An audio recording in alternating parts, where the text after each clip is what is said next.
மாண்பு உறுப்பினர் மதார் பதுருதீன் அவர்கள்.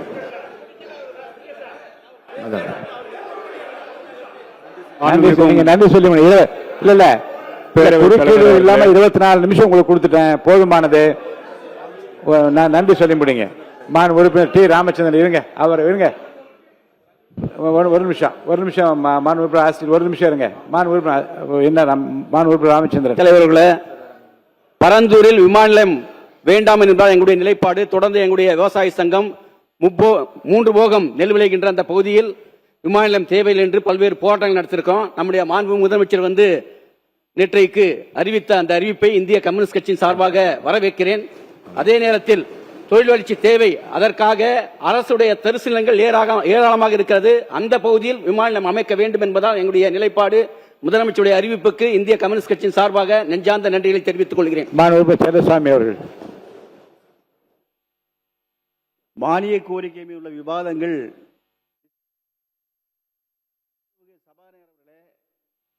அதாவது இந்த சப்ஜெக்ட் என்பது நேற்றைக்கு மாண்பு முதல்வர் அறிவிச்சாங்க. நம்ம எல்லாரும் சந்தோஷப்பட்டு போறோம்.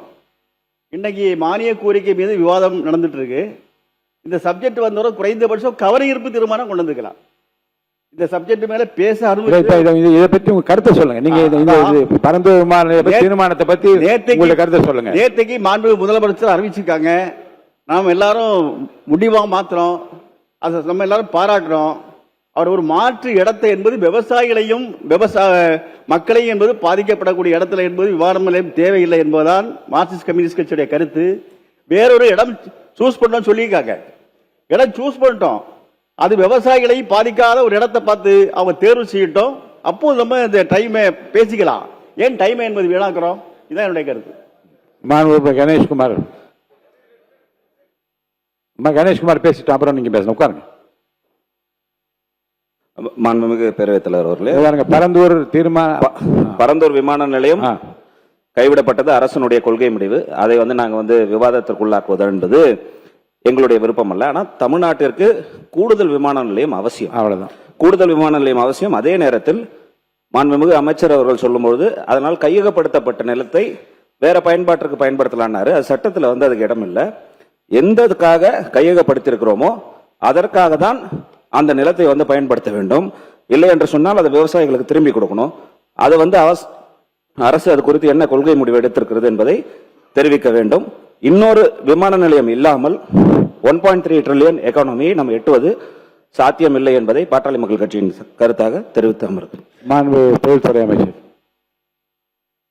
ஒரு இடத்த எடுத்தோன்னா அந்த பயன்பாட்டுக்கு தான் யூஸ் பண்ணணும்னு மாண்புமிகு உறுப்பினர் அவர் சொல்லியிருந்தாங்க.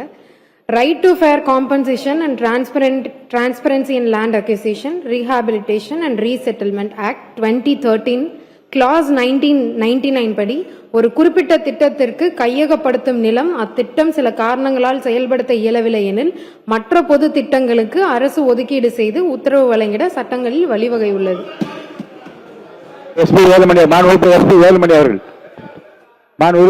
வேலுமணி அவர்கள் உட்காருங்க. கணேஷ்குமார் உட்காருங்க. மாண்புமிகு எஸ்பி வேலுமணி அவர்கள்.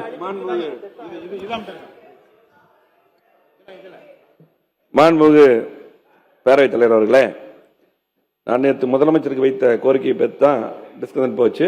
நான் வைத்த கோரிக்கை என்னன்னா, எங்க கோவை மாவட்டத்தில் என்னோட தொகுதிக்கு அருகில் இருக்கக்கூடிய ஜி ஸ்கொயர் நிறுவனம் 1000 ஏக்கருக்கு மேல அவங்க அந்த நிலத்தை எடுத்து அதுல பாத்தீங்கன்னா ஒரு பெரிய மலையை உடைச்சிருக்காங்க. நான் தனிப்பட்ட நிறுவனத்து மேலதான் பண்ணேன், யாரு மேல அதுல குற்றச்சாட்டுல. அப்பதான் ஆசிரியர் தேவையில்லாம எந்திரிச்சாரு. 1000 ஏக்கர் நிலத்தை கையகப்படுத்தி அதுல பெரிய மலையே உடைச்சிருக்காங்க, மண் எடுத்திருக்காங்க. அரசு நிலங்களை வாய்க்கால்களை ஆக்கிரமிச்சிருக்காங்க. விவசாய நிலங்களை சட்டத்துக்கு புறம்பா பிரைவேட் பரந்தூரை பத்தி சொல்றதுக்காக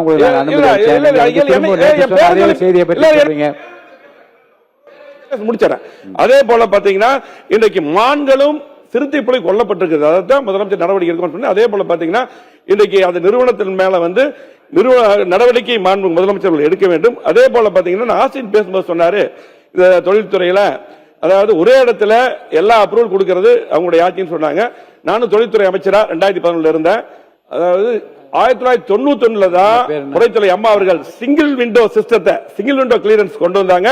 அதுல பாத்தீங்கன்னா இன்றைக்கு எல்லா டிபார்ட்மெண்ட் பாத்தீங்கன்னா வருவாய்த்துறை, மின்சாரத்துறை, அதே போல பாத்தீங்கன்னா ட்வார்டு நகராட்சி துறை, அது சுற்றுச்சூழல் துறை, எல்லா துறையும் ஒருங்கிணைந்து உடனடியாக அப்ரூவல் கொடுத்தங்காட்டி தான் ஹுண்டாய் போன்ற பெரிய பெரிய நிறுவனங்கள்லாம் வர்றதுக்கு புரைத்துறை அம்மா அவர்கள் தான் காரணம் என்பதை தெரிவித்துக் கொள்கிறேன்.